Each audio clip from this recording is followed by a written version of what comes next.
ఓ weekend వచ్చింది కదా, ఇంకొచ్చేస్తారు ఈ ఇంటి ఆడపడుచు కుటుంబంతో సహా. వదినా, పోయిన వారం అడిగిన స్పెషల్ చేసి పెడుతున్నావా? ప్రతి వారం కుటుంబంతో నీ పుట్టింటికి వస్తూనే ఉంటావు కదా, అందరికి నచ్చిందే చేస్తాలే.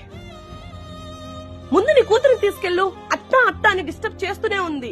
ఏయ్ వెళ్ళు. వదినా, మిమ్మల్ని చాలా రోజుల నుంచి ఒక విషయం అడగాలనుకుంటున్నాను, ఇప్పుడు అడిగేస్తున్నాను.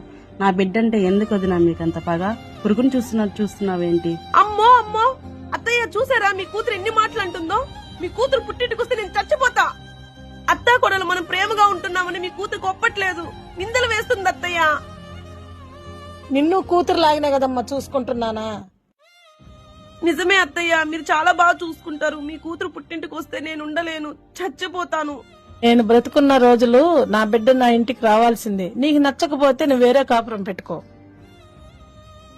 ఛీ, ఇలాంటి ఆడపడుచు ఎవరికి రాకూడదు.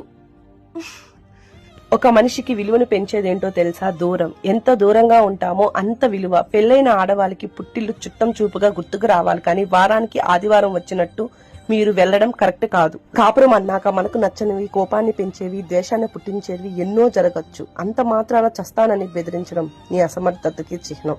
అరిచి గొడవ చేయడం కాదు, ఒక్కసారి ఆలోచించి చూడు.